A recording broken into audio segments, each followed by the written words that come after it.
I'm down to dunk. And I'm down to dunk. I'm down to dunk. This is J-Dub, and I'm down to dunk. I'm Shea Gilgeous-Alexander, and I'm down to dunk. This is Lindy Waters, and I'm down to dunk. I'm Mike Muscala, and I'm down to dunk. This is Jay Will, and I'm down to dunk. This is Kenneth Williams, and I'm down to dunk. This is Lou Dort, and I'm down to dunk. Will you say this is Lou Dort and I'm down to Dort? This is Lou Dort, and I'm down to Dort. Cracklin Oat Bran? Have you had Cracklin Oat Bran? No, No. Okay. but it's healthy. Are you a big oat brand guy? I'm a big Oat Bran guy. Okay. I think I would switch it with Fruity Pebbles. Okay, eat faster. Don't put as much in the bowl. If you have a gallon of milk, I can also take home. You don't have milk at home? One cinnamon toast. Okay. Crunch. Yeah. Cereal is great.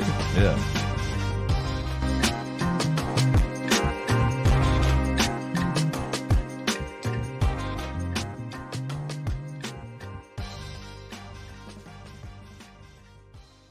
Welcome to Down to Dunk. I'm your host, Andrew Schlecht. We're part of the Athletic Podcast Network. With me, as always, on Wednesdays, my good friend Alex Speers. Alex, what's up? What's up, Andrew? Oh, not much, man. How you feeling a little nervous about this Rockets game tonight? Do you feel like the boys are ready for this? No. I saw the news that Jalen Green and KPJ were out, which is terrifying. Because, I mean, this might be one of the best defensive games they play all season. Yeah. If those two guys are out. Yeah. I don't even know who they're gonna sub into the starting lineup. I mean, obviously Eric Gordon will play, but yeah, I'm nervous now. I'm definitely nervous. I was already nervous about Şengün giving us like a triple double or something. Yeah. So that's still there. Yeah. Because I was looking at their. Okay, maybe this makes me feel a little bit better. I mean, Jalen Green. I'm looking at cleaning the glass and looking at their on-off. Mm-hmm. KPJ and Jalen Green, they're -4 and -4.4. Yeah. But like there's guys that are more damaging to the team. Yeah. But yeah, I'm super nervous because especially 2 games in a row against them, it's hard to win 2 straight against anyone in this league, Andrew. But if they do win 2 in a row, they get back to 500, which happens to be where the New Orleans Pelicans are. Yeah. At the 10th seed. I So know. it's a big couple of days. It is a big couple of days. They got to just show up. They just got to go take care of business. Like they can't dilly-dally. They cannot dilly-dally. They cannot sleepwalk through this. Grape Ape in the chat. You did not miss the AMA. I'm doing an AMA on the Thunder Reddit page. I just posted it last night, but like it was supposed to be today. So they wanted me to post. Stirring up questions. They wanted me to post last night just so that it would be up. And so I will be answering questions throughout the day on the Thunder Reddit page. So That's cool. yeah. So go check that out. So did not miss it. There's a lot of unanswered questions there right now. So don't sweat it. I will get to those. Somebody definitely asked me about the Thunder showers in the locker room. I don't know anything about them. It's very weird. Okay. Because you're in that little separate area. You're in the fake locker room, right? I mean, even in the old locker room, like I never went back into the shower area. Yeah, I guess that would be weird. I don't know how it's set up. Like the old locker room was just one giant room. And like One giant shower. just one giant shower. No, I mean, and so like you just go into that room. And this other one is like a much smaller version of that. So, but Well, that'll be fun. yeah, go check it out. I'll be there. I'll be there all day. So, okay. The Thunder lost to the Warriors the other night, and the way that Mark Daigneault after the game discussed the way that they played was that they acted like there was a boogeyman in the closet. Honestly, that may have been true, Andrew. Yeah. Because every time I watch Golden State, you're reminded of specifically those three guys, just how long they've played together and how obvious it is that they've played that long together when they're playing your team. Yeah. Just like absolutely dissecting the Thunder in the first half. Yeah. They were really good. And the Thunder played like, oh my gosh, I used to watch you when I was in the 4th grade, you know?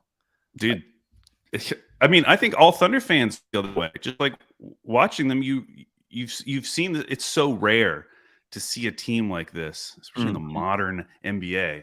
Those three guys that we have watched now for a decade continue to haunt us over and over and over again. Yeah. It is real. The boogeyman's real, Andrew. Real. Mark said that they looked inside the closet, realized there was nothing in there, though. Wow. And then started playing. The Emperor has no clothes. Interesting. That's right. Yeah, the first half, I mean, it was really defensively. I mean, it wasn't going great offensively either, but defensively, there was just stuff that, I love Aaron Wiggins. He started, they are now 8-1 when he starts. Big bummer. Huge bummer. He didn't have a great night. As one of the biggest Aaron Wiggins fans, he was not great. And particularly in that first quarter, there were 2 defensive plays. Like their transition defense after makes usually is so good. Yeah. They're getting back, and Draymond Green of all people is just like outpacing Aaron Wiggins to catch a bomb from whoever that. And then there was another play where Klay Thompson just flew by Aaron Wiggins, just flew by him, just brushed by him. No big deal. Yeah. So that was disappointing. Their defensive performance in the first half, it just felt like the whole team was flat-footed. Just almost every play. It kind of looked like the way other teams look when they play the Thunder, and the Thunder have all their cutting going, and everything's looking so crisp. It reminded me of that. Yeah, I hadn't seen them play that poorly in a long time. Mm-hmm. And they finally got it together. But like after the first quarter, I mean, another like indicator of like, oh my gosh, things are not going very well. The Thunder took 5 threes in the first quarter. The Warriors took 14.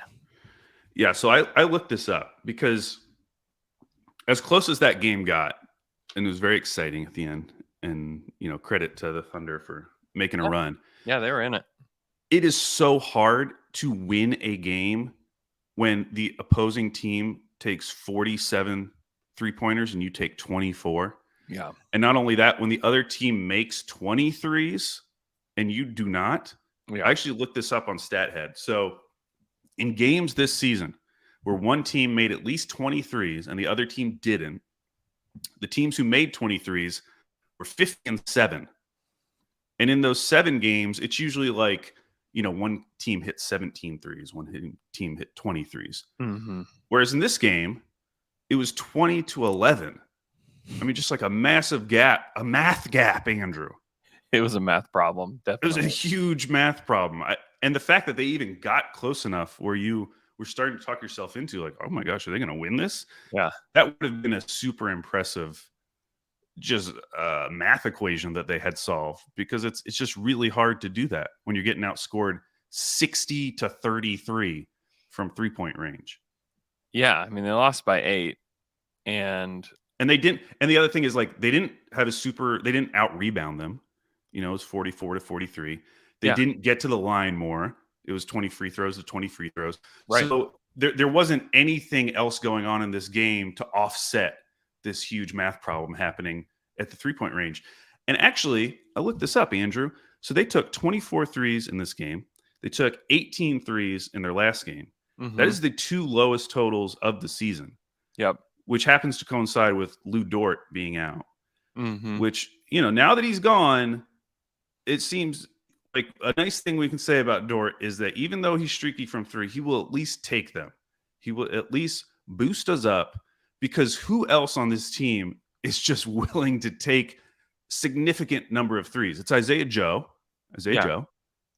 Muscala doesn't really play enough to take that many, but he is willing. Mm-hmm. But then everyone else on this team, all the way up to Shea, Giddey, J Will, or not J Will, J Dub. I mean J Will actually. J Will, yeah, he'll shoot it. He was he was our sniper against the Warriors.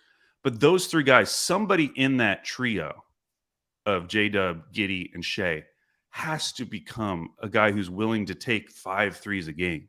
Yeah. Because if all those guys are playing on the court, it's just going to be so hard. Especially, I know there's some Thunder fans out there who are already, cooking up trade ideas involving Lou Dort. Man, if you lost Lou Dort and didn't replace him with a high-volume three-point shooter, like this team is going to be at a math disadvantage every single night. Mm-hmm. And I hope it's J-Dub. He had in the fourth quarter, there was like 8 minutes left. He had what I thought was his first step back three of the year. It wasn't. I looked it up. He's had 4. But it was his first made one. And it looked so good. And it was over Andrew Wiggins, who's a tall guy. It was great. Big wingspan. And he still made it and felt confident doing it. So I'm hopeful that J-Dub becomes that guy. But, I would love in the second half of the season or post All-Star break if they made that an emphasis for Shea, even if it resulted in worse outcomes. Mm-hmm. I would love for Shea to get back to where he's shooting consistently every night, 4 to 5 threes. Because if no one does it, it's going to be a long-term problem eventually. Yeah. Yeah, I have my doubts about that. Oh, Andrew, so we got to go get Grady Dick. We got to get Grady Dick. I wouldn't mind that. Shea's taking, over the last 10 games, he's taken 2 threes per game. And he's making a lot. He's made 47% over the last. Oh my gosh, so good! I know. So good. Take more. I know. There's a lot of guys that are shooting well right now from 3. There are 6 players shooting 39% or better over the last on the Thunder. Mm-hmm. Yeah. I mean, that's how they've ended up close to being a top half 3-point percentage team. Mm-hmm. Where like everyone's kind of chipping in and they're all taking 1 to 3 threes per game. Mm-hmm. And maybe in some ways that's sustainable for right now because you can just keep throwing guys in and JRE's going to come back and he'll probably be another one of those guys. Yep. But long term, both just for the math part, but also just to help Shea more. I mean, obviously we know this team needs more shooting around Shea. I mean, we've seen what happens when you play him with guys like Isaiah Joe or Mike Muscala. Yeah. I want one of those guys, but as a core piece of this team. Mm-hmm. Yeah, I do too.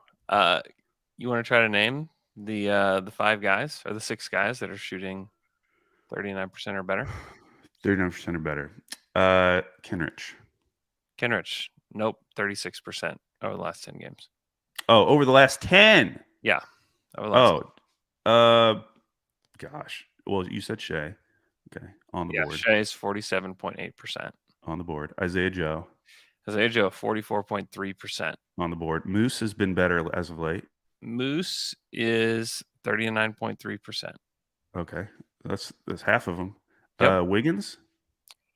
Wiggs is shooting 35% over the last 10 games. Oh, man. Who else is there? I don't think Giddy is. I feel like he's been No, Giddy is over the last 10 games, he's 5 of 25 from 3.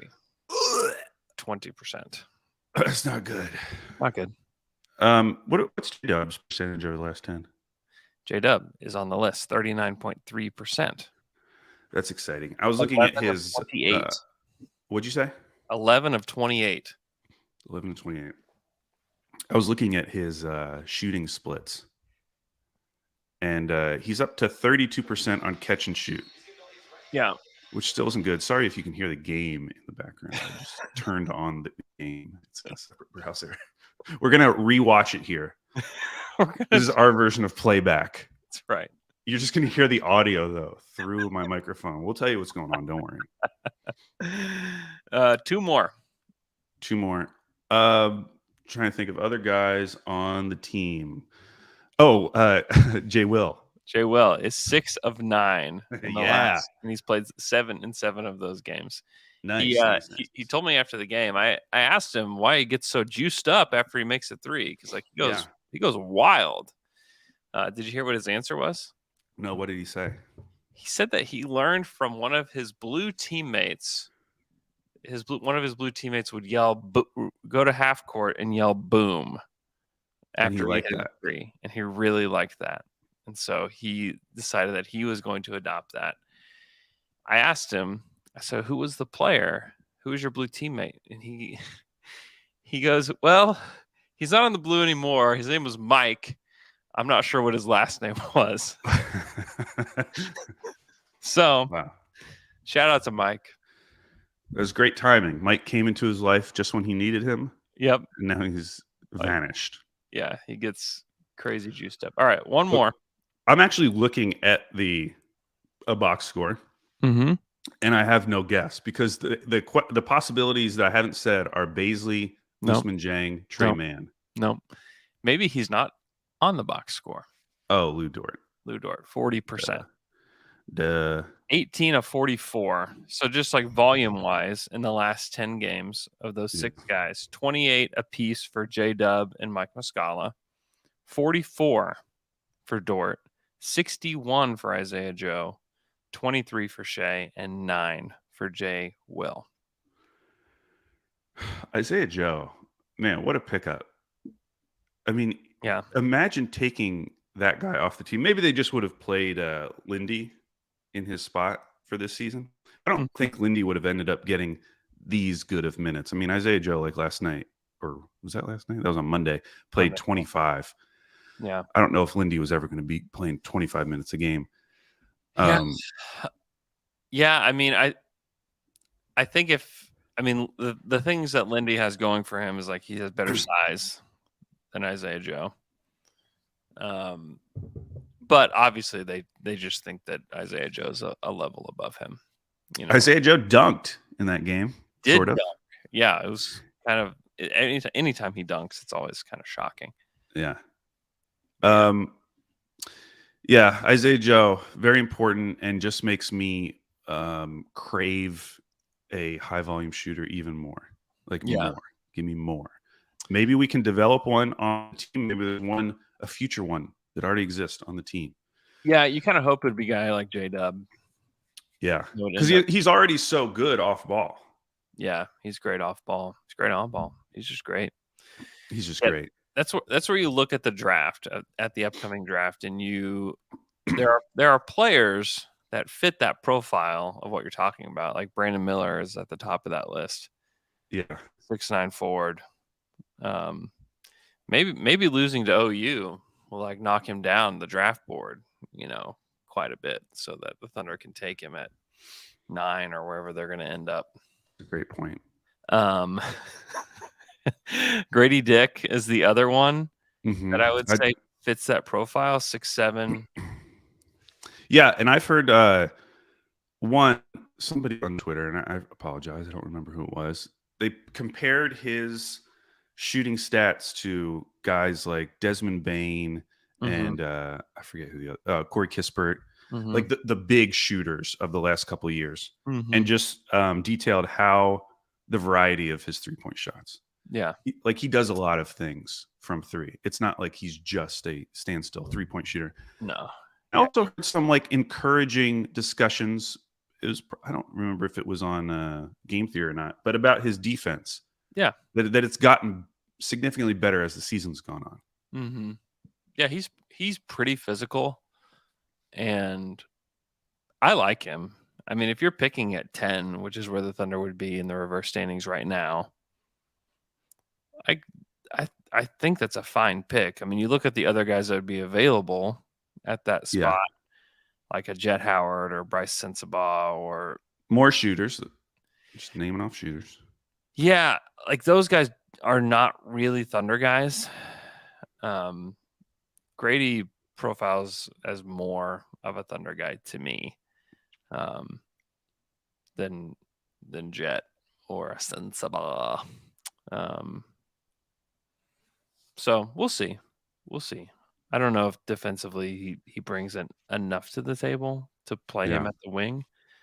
But like Brandon Miller would probably be like the ideal guy if we're talking about a shooter. He's pretty good. Okay, so the Thunder overall 13th in net rating in the league.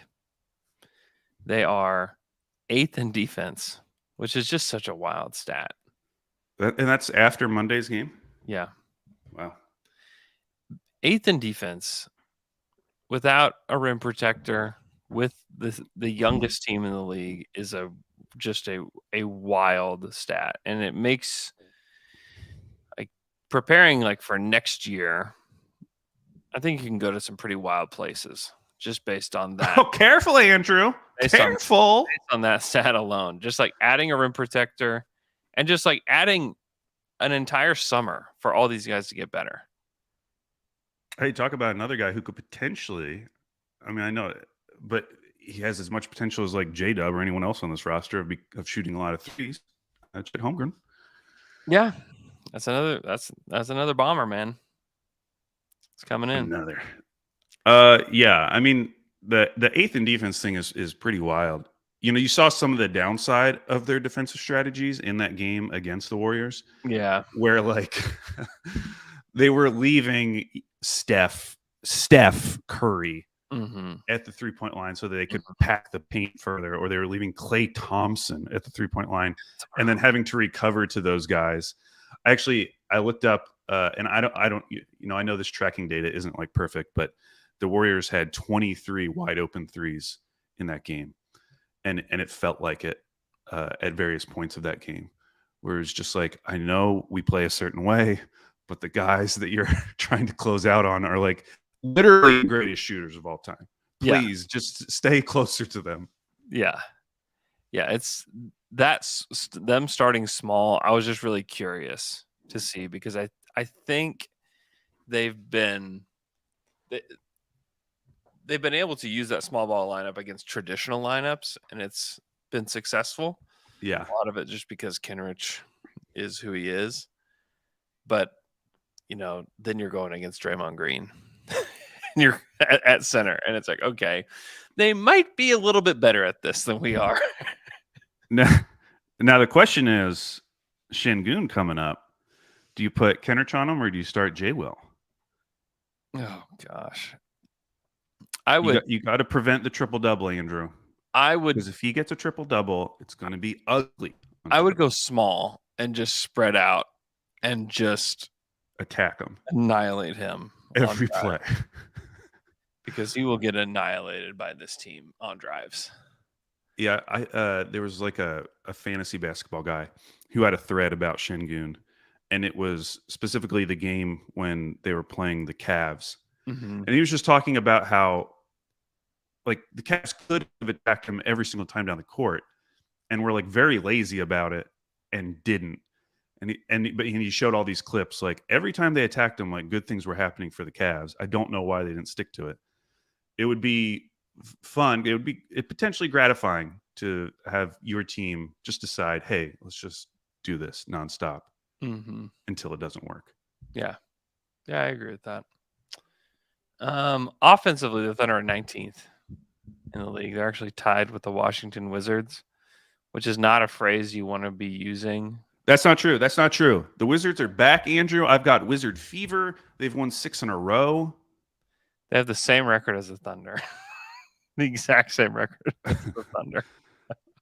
Andrew, they're hot right now.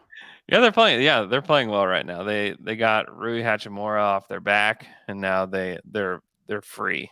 Addition by subtraction. That's Denny right. Avdia is having career numbers since Rui's been gone. It's true. He's played really well. I don't know what to do about that. I don't expect it to continue, but it's pretty cool. You know. It's neat. Yeah. Yeah, but having the eighth defense and 19th offense, way above any expectations I had for this season. Oh yeah. We were hoping, man, if they can get out of the bottom 5 in offense, that would be like a victory in and of itself. And then if they can just hover around top half defense, like that would be pretty impressive. I was talking to someone about how the season that the Magic are having is kind of what I thought the Thunder season was going to be like. Yeah. Where they're a clearly better team than they were last year, but then you look at their overall record and it's like, oh, they're 11 games under 500. They're still the 3rd worst team in the East. Even with their good recent play, they're still there. Mm-hmm. And that was kind of what I thought this season was going to be like. Yeah, like Orlando's 25th in offense and 22nd in defense. That probably is closer to what I thought the Thunder would be. Yeah. But on the other hand, Magic, I think they're like 15-6 or 15-11, something good, something above 500 in their last like significant chunk of the season. They only have to go 17-14, Andrew, to be a surprise team and hit 37 wins. Wow. That Let's feels like go. it feels like a big ask. It's not at all, actually. In the last 15 games, they're 22nd in net rating, minus 1.7. They're 7-8. Okay, so it's probably 15-11 over the last 26. Yeah. Yeah. And meanwhile, in the West, you unfortunately have had some separation with the Clippers, who I was really hoping for, and they were getting killed by the Bulls. And I was like, okay, now everything's starting to make sense because they lost to the Cavs. Now they're going to play the Bulls. They're finally playing the hard part of the schedule, and then they came back, and the Bulls just disappointed me so much. So the Clippers are starting to separate themselves a little bit.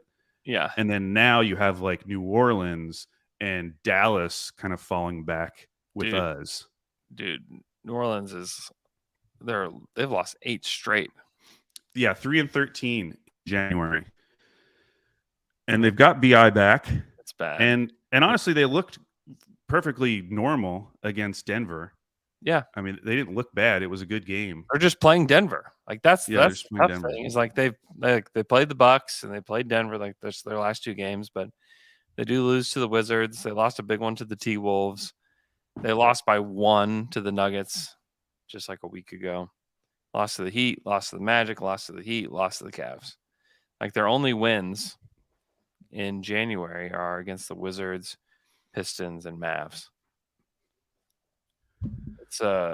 It's brutal, man. Like just like one of these stretches, and like now they're in the play-in mix. Like they're 10th right now. I know. And the last time they were getting talked about on national pods was like, are they a contender? And that was in early December. I know.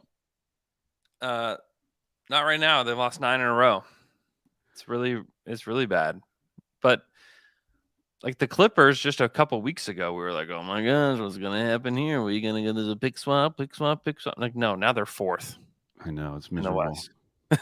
Like things can change really fast in the West. Even if the Thunder end up at 500 and they're sitting at like 8th or 9th here, like you can't sell it. You just like can't like get too high or too low in this Western Conference because it's all so tight. I mean, the Thunder are just a game and a half back of the Lakers, who have been playing better lately, but still dropping games. But like if the Lakers they're tied with the Blazers, like both those teams could pass the Thunder, or like the Thunder could pass Utah and New Orleans. Like you just don't know. Like we just have no clue how this is going to end up. And so you're saying they need to make a trade at the deadline to solidify their position, make sure that they get into the plan. They need to get Mason Plumlee is what they need to do. Okay. So, I'm down. Give up the Houston first. Yeah. For Mason Plumlee. What would you do if you heard the Thunder traded for Mason Plumlee? Talk myself into it. Yeah. I mean, honestly, okay. Let's actually think this through. One, they're not going to get a first for Mason Plumlee. Okay. So let's assume it was like a more normal deal. Okay. Yeah. Where you're given like Bays and maybe a nice second. Yeah. For whatever reason. Okay. You're doing that. I'm going to Charlotte's cap sheet right now. Yes, he's an expiring. Yeah. Who cares? Why not? Yeah. And although none of these deals work when I try to do them, I need a cap expert to explain this to me. So the Thunder are like $8 million below the luxury tax threshold. Mm-hmm. Right? Yes, they are. That's what Spotrac told me. Yeah. But when I try to do a deal like Bays for Mason Plumlee, that one actually might work. Money might be close enough. But I was trying to find a guy who makes like in the $10 to $12 million range where you could trade Bays away, save the other team some money, ideally on their luxury tax, which that wouldn't be Plumlee because Charlotte's not in the tax. And then you just get back a player who's expiring or whatever, and maybe you get something for doing that. Yeah. But they never work. None of these trades work when I try to do them, and I don't really understand why. But yeah, Mason Plumlee's only making $9 million. Yeah. He's kind of thundery, Andrew. He's kind of thundery. He's pretty thundery. If they had, and I will just say this flat out, this is not going to happen. But it will not happen. But, just like period, the end. Where are the? Let's see.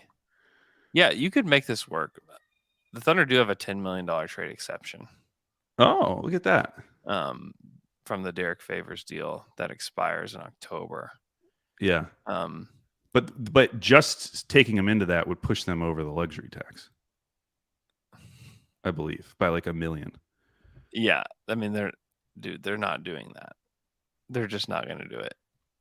But it's something to think about, though. Something to think about. Don't think about it. Maybe think about it a little bit. So this is my thing, Andrew. They have some space below their luxury tax. They have some guys on the team that if they get traded, we're not going to be heartbroken about. Who would be the guys that you would not be heartbroken? I mean, honestly, it's probably a lot.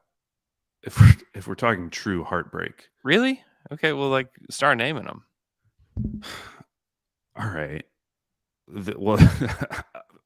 All these guys are cool. Okay, I'm just saying I wouldn't be heartbroken if they made a trade involving them. Okay, well, go ahead and tell me who they are, because I would disagree. I think really you're going to be heartbroken over. You better get used to it, Andrew. You're about to get your heart broken. Then that's okay. There's a roster crunch coming, my friend. Yeah, better to have your heart broken than never love at all, or something like that, right? That's true. Baisley. Yeah, not heartbroken about that. Yeah, Trey Mann. A little heartbroken. Not gonna be heartbroken. Are you out on Trey Mann now? I'm not out on him. I'm just saying I wouldn't if they included him in a trade to do something interesting. Yeah, I wouldn't go crazy about it. Yeah. Same with Muscala. Yeah, I'd be a little heartbroken about that. I know. It's because you've talked to him personally. It's true. I'm just saying that there are contracts on this team that might be appealing to other teams. There are also young players on this team that might be appealing to other teams. Yeah. They're eventually going to have to trade some of these guys. Yeah. I mean, they're going to have to make one decision between now and the draft on a player. And then they're going to have to, after next season, they're going to have to make some difficult which means that they're probably going to make more than one decision before this next season. Maybe. Because they could set themselves up to make, you don't want to like just wait and then you have 4 draft picks. You're trying to figure out what to do with all of them and all these guys. Yeah, I mean, you could trade at the draft. You could trade at the deadline next year. I know we talked about it last week, and I was more on the, or I said that, I'm just pretending, to push your buttons a little bit, to get you to defend. I'm now on that side, Andrew. I'm on team trade now. I'm on team trade now. Trade what? Not like anything crazy. I mean, obviously we all agree if the perfect guy came along and it was the perfect deal, why not go? Like, when are you going to get that guy? You can't like pass up a perfect guy just because you might not be ready. So if that actually did happen, whoever it is, give me some examples. Like I hate these conversations about like, if we could get the guy that's young, that's on this contract, that does this, and he does that, and he does this, and you just like name like the perfect player. It's like, yeah, cool. Who is it? I just need to know who it is. I mean, there's no one obvious because this player, we wouldn't know that they were available right now. Well, you can still give me the example. Okay, Devin Vassell. If Devin Vassell suddenly LA, like, what's up with you guys? Like, thinking, why would the Spurs do that? Dude, I'm saying every single year there's a guy that is suddenly available that no one thought they were going to be available. I'm saying if that happened and it happened to be a player that made sense with the Thunder, I would be happy for them to go do it, because what is you're just like kind of hoping like, no, we can't do this until 2024. So we're going to pass on this guy who fits perfectly. We got to wait till next summer. That's all I'm saying. Yes, it's all theoretical. I'm just getting that out of the way, Andrew, so we can discuss what we actually need to discuss. Which is, I just would say, just like enjoy the team that's in front of you. I think it's going to be mostly the team that you'll see next year. Wrong. Okay, because that means that you think Presti's just going to waste $25 million in cap space. You think he's just going to say, I don't think I can do anything with that. I don't think I can figure out anything. Well, like the first step before that is like, what is the CBA? Like, what's going on with the new CBA? That's not going to make their cap go down. I'm not saying it's going to do anything to their cap space, but like, what are the rules? Like, is there potentially a hard cap? Because like that would affect. There's not going to be. If there's a hard cap, then we're not playing basketball next season. There's not going to be a season if there's a hard cap. I don't think it's going to happen either. But I'm just saying, like, you have to wait to know the rules first. I know, but they're going to know by this summer. I know. That's what I'm saying. Like, I don't know. I don't know what they're going to do. But I don't think they're going to waste it. But I don't think they're going to fill it with necessarily with like a player that is going to make a huge impact on the future of the team.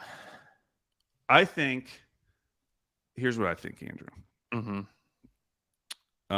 These were some ideas brought up in the Discord. Some by me, some by others. I won't name any names. If you could get a guy who has a mid-sized contract. Do you have examples? Are you bringing? Yes, examples? I am going to have examples. Okay, just because I'm not willing to have these conversations about theoretical players anymore. I know. I'm telling you the qualities of them first. Okay. To suck you in, and then I will reveal who they are. Okay. Okay. If you could get a guy who is on a mid-sized contract, that helps you, because if you want to make a trade for whatever star player becomes available, okay, now you have more than just Lou Dort's contract, because that's literally all they have right now that can bolster the financials of a deal. Either that or you cobble. You got to cobble things together. Or you got to cobble. Sometimes the other team doesn't want you to cobble, because now you're taking in like 5 Thunder players, and you have to figure out what you're doing with your own roster. Okay, they might not want to cobble. They might not want to cobble. So if you could get a guy who is just on like a mid-sized contract that doesn't extend far out into the future, so it's not going to affect your 2024 cap. Okay. And if that person happens to also be young, where you could potentially play them the rest of this season, and maybe because they're getting more minutes now, you could potentially flip them in the summer for something, I would be open to a deal like that. Now, who are the names, Andrew? All right, give me the names. Here they are. Number 1, Mo Bamba. Now, listen, Mo Bamba has $10 million this year and $10 million next year. Yeah. He's not playing for the Magic. Trade for Mo Bamba. Red flag.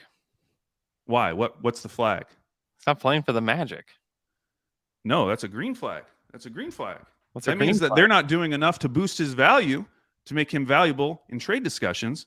He comes to OKC, you start giving him some minutes, whether he's good or not, like whether he affects the team good or not, who cares? Yeah. And that's a $10 million expiring contract that you now have for next season. And you don't have to, if he's not good, you don't have to play him. Yeah. I'm just trying to figure out, how can I get a $10 million contract or higher on this team for next season? So if they want to do a deal, they can. If they don't want to do a deal, it'll just expire and not affect the cap next summer. Yeah. I'm more of a no Bamba on that one. You're going to be no on all of these, and I don't care. I'm throwing them out there. I'm getting them out there to the people. I'm getting this information to the people so that they can start thinking about it, and then they'll start fighting you in your Twitter mentions. Okay. The next name, you'll notice a theme here with centers. James Wiseman. Now, we've talked about this one before. I think James Wiseman would solve would satisfy everyone. I think it would be the most genius move the Thunder could make. Here's why, Andrew. You bring in James Wiseman. He's not good. We would agree. He can't even get backup minutes for the Warriors. Like, That's right. No, and That's right. And like their owner was obsessed with him. Well, he's clearly not obsessed anymore. You bring him in, you play him big minutes. The team probably gets worse. So that satisfies the tanking. I mean, you can take away the probably word right there. The team. Okay, so they get worse. So that satisfies the tanking crowd. Meanwhile, you're trading for a center, so you also have satisfied the win now crowd because they see, oh, we got a real center. Let's go. Meanwhile, he makes the team worse. So you've satisfied that crowd too. You also satisfy my crowd, which is we just need to get more mid-sized contracts on this team that we could potentially flip later on, cobble together in deals. It's the perfect match. Andrew. What's the trade? It satisfies everyone. What's the trade? Well, that's where it kind of all falls apart because I have no idea what the. You have to give them a win now player. Like it has to be. I know that's why it doesn't work. It would need to be a 3-team deal because the thing is that he is the only real path for the Warriors to get better this season because of that contract, because he's making $10 million or over. Right. If they traded him and don't get back a player that is a rotation player, then there's no point in them really doing it. They're not going to, even though they would save gobs of money if they traded him. Yeah, I don't think you can just do a Wiseman deal to save money. I think you have to get someone back. And for everyone out there screaming, Bays, I don't know if Bays would qualify as getting a rotation player back. Oh, you can just say like he doesn't. You wouldn't love to see Bays in the Warriors system. Okay. The Warriors system? You think, okay. Like if Bays can't play in the Thunder system, you think that dude is playing in the Warriors system? Ain't no way. Like that's maybe they changed the system. They changed the system for Darius Baisley. It's a clutch move. You know, they're trying to get on clutch clients. No, not gonna happen. Not happening. Like if Baisley wants to make it in the league, he needs to go play for like the Mavericks, where it's just like, hey, stand still, play defense. Luka's gonna score half of our points. Just like be a guy out there that just be a guy, please. Oh, okay, I know you just shot down both of those ideas, and that's fine. Here's what I'm going to say to you, Andrew. I think it's more likely that they make a move like that than it is that they don't bring in any mid-sized contracts from now until the start of next season. The start of next season. Yeah. They're going to do something with that space, and I'm just trying to come up with some ideas. I'm just trying to help out, and you're over there saying, no, Bamba, shoot me down on everything. Wiseman would fit into the trade exception, by the way. Boom. Although, again, I think that might send us into the tax, but we could figure it out. We could figure that out. It wouldn't be that much. We just have to get off a little deal or something. You would have to like pay a second rounder to somebody to take Bays. Yeah. But at the same time, like the Warriors aren't trading Wiseman for nothing. Right. Yeah, you have to get so them even though he fits into the trade exception, like theoretically, you could just give the Warriors a first round pick and you could take back James Wiseman. Right. That's why it needs to be a 3-team deal where if you were sending like a bad first to someone and then they were sending a rotation player to Golden State and then Golden State was sending Wiseman. Yeah. Like what pick would you be willing to give them? Would you be willing to give like the 24 Utah pick to them? I would not, by the way. Maybe the 20. I wouldn't give the 25 Miami either. I just think James Wiseman stinks. So like I'm just out on that idea altogether. And you should be excited about it then. He's 20. He's 21. He is a giant. And like he could come here and be Moses Brown, you know. Wow. That's high praise. Moses Brown put up historical numbers when he was in Oklahoma City. Not seen since Kareem Abdul-Jabbar, I believe. Yeah. His lack of decision making though is just like that's like the entry question for you to make it into the Thunder party is, hey. You know, I'm glad you brought that up because I've actually been thinking about this, Andrew. Yeah. Do you remember how Serge Ibaka played when he was in Oklahoma City? Yeah, I do. You would say that he would not fit on this current Thunder team. No. However, when he went to the Raptors, all of a sudden we started seeing Serge doing things that he had never done before.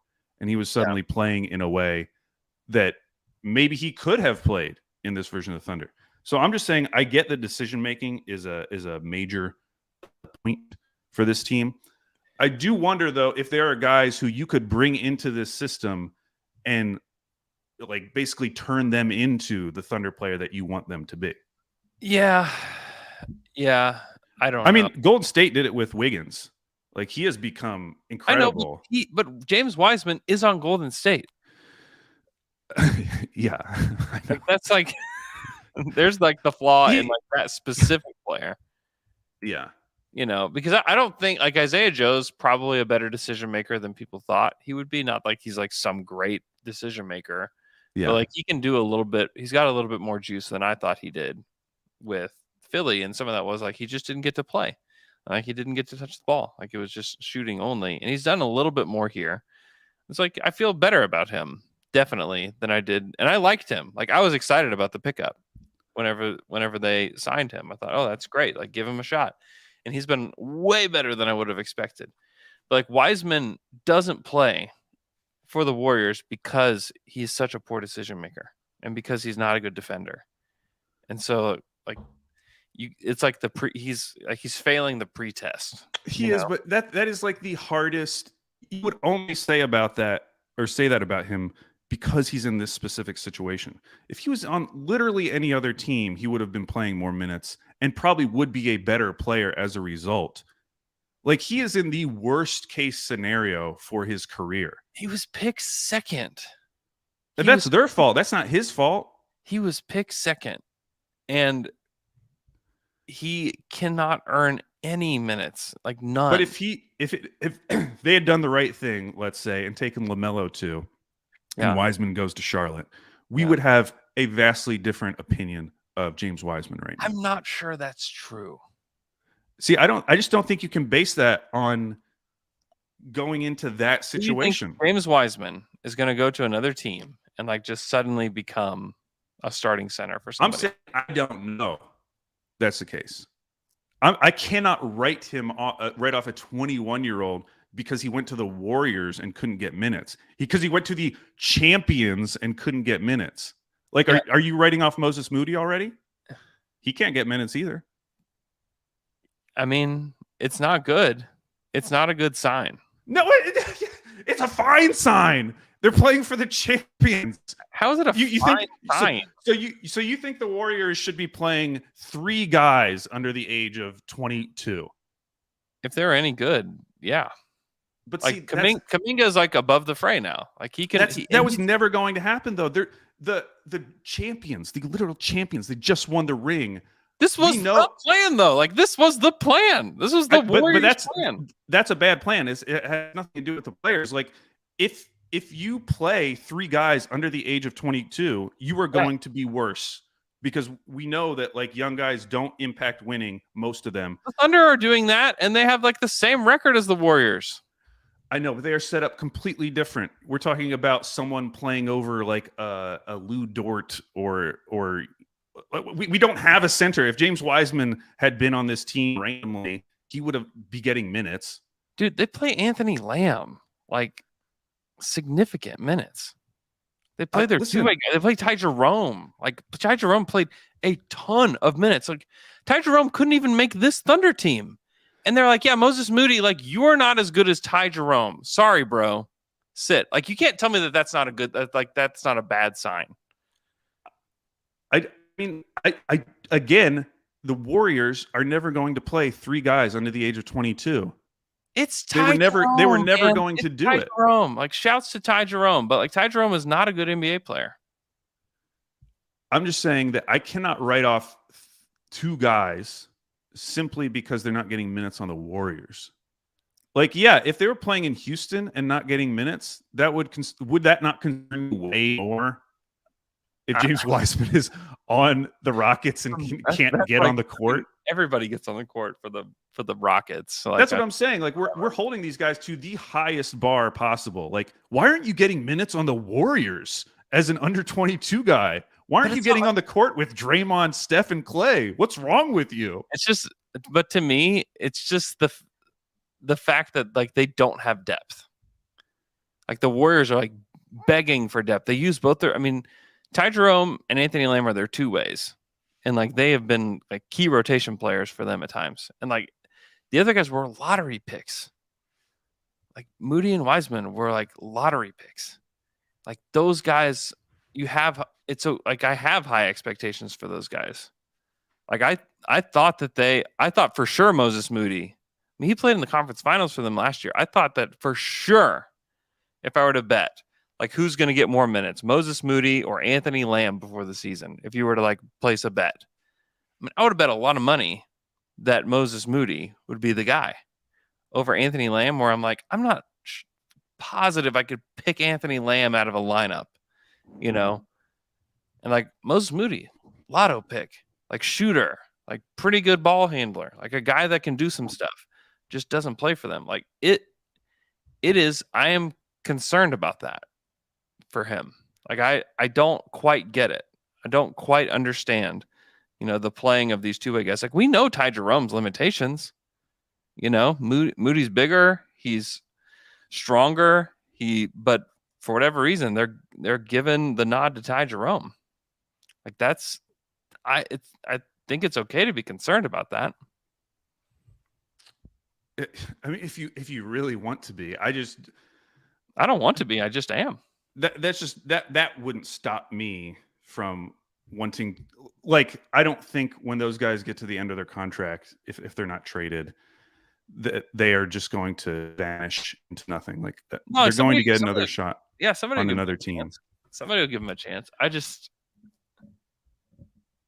I think this has way more to do with Golden State's evaluation of players who fit with their squad than like Wiseman was never going to work on this team.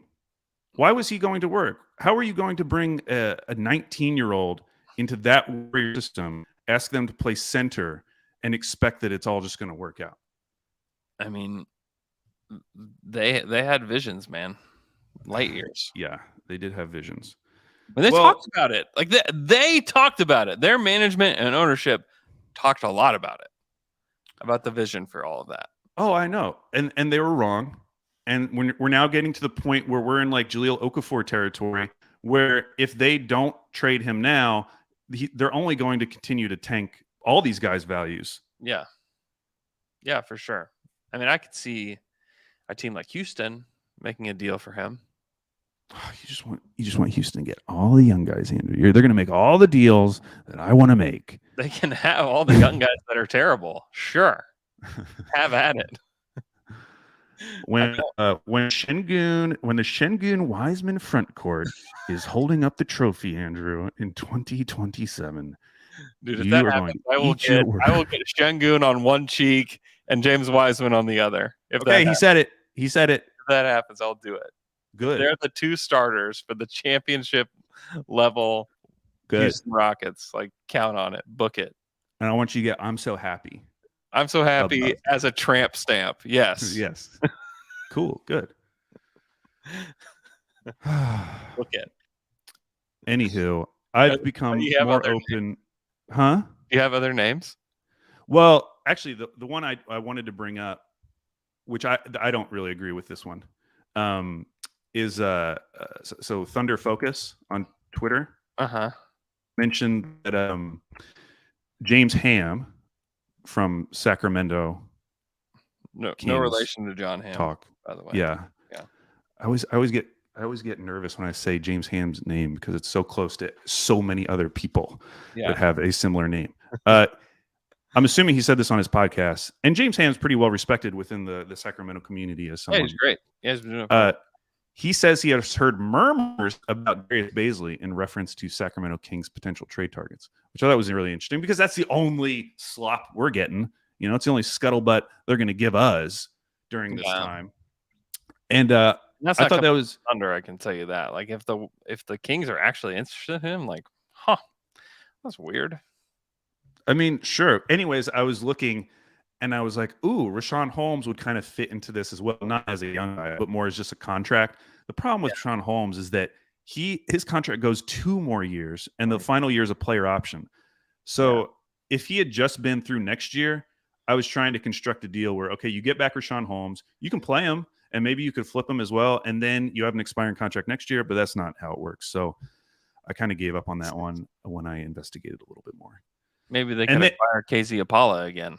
Yeah, that's what I was going to say. You look at the rest of their roster of guys you could switch out for Darius Baisley, and you don't get that excited about any of the options. So. No, like if this scuttlebutt is true, I don't think it's going to end in fireworks. I don't think Sabonis is coming home, Andrew.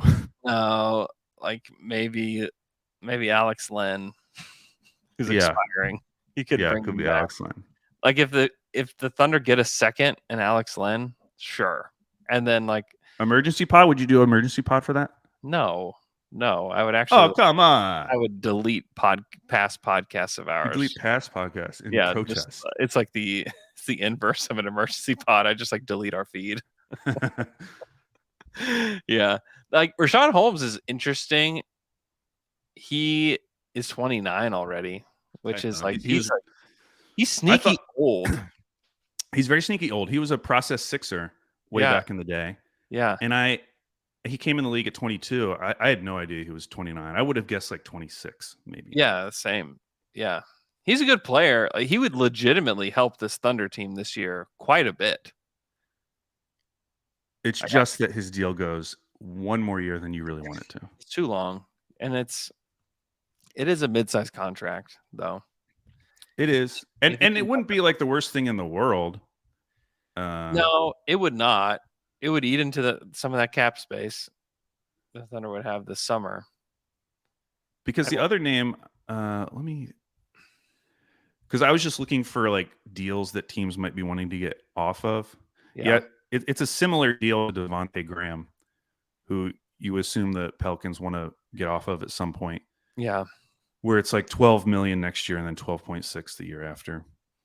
Yeah. I'm just trying to find deals in that range that could eat up your cap space in the meantime, especially if you're not ready to make a deal or if the deal doesn't present itself, where you still have a mid-sized contract, which you can then trade, cobble together whenever that deal becomes available. Yeah. Like, let's say like Scala was just like not on the team next year, you know? Yeah, it's a team option. You could just like straight up just like take Rashawn Holmes into space and send them like a fake second back. Yeah. Just to help them out. Because you're going to be having to sign Sabonis, and Harrison Barnes is expiring as well. Yeah. So, I mean, like they can – that – I wouldn't mind that as like a guy to spell Chet off the bench. Like that would be – that's a fine deal. Like that makes the Thunder like quite a bit better to have him as your backup center. Am I expanding Andrew's mind? Andrew's getting rid of the button. Why is that the only one that I'm interested in? This is like complete psycho behavior on my part. I like Rashawn Holmes is the one that's Andrew wants to go all in for Rashawn Holmes. I love guys who shoot floaters. I just love floaters. But then he would fit in with the team in that way. I know. It's the tough thing, and then I've got to go. Is like there's already like limited minutes for Jay Will, who's played really well lately. Yeah, we didn't talk about him too much in the Golden State game, but that was his best game. He was really good. And so for that reason alone, like I wouldn't do this deal. Just because like Jeremiah's coming back. Jay Will is going to need minutes. Like I'd rather just like see what Jay Will is, because he profiles as a guy. Like if he had a career close to Rashawn Holmes, like that would honestly, like that's probably like his upside, is to be a player that's that good. And I'm sure people are like, what are you talking about? Like he could be way better than Rashawn Holmes. Like Rashawn Holmes is a good player. Like he got a $11 million contract. If Jay Will could do that, that would be a big deal for this team. And so like I would rather just wait and see what he can do. Plus like Jay Will is just a delightful human being. And so I'd love for him to get a shot. You're going to be so heartbroken, Andrew. Dude, I would be heartbroken about Jay Will. Honestly, I really like. You're going to be heartbroken about any of these guys, it sounds like. Yeah, I mean, like the list of likable guys is pretty long. Like Wiggins is great. Isaiah Joe is great. Jay Will is awesome. Hey, Kendrick- Andrew, last question before you have to go. There were Yeah. a lot of Warriors fans in the crowd Yeah. on Monday. Would you allow your sons to become Warriors fans?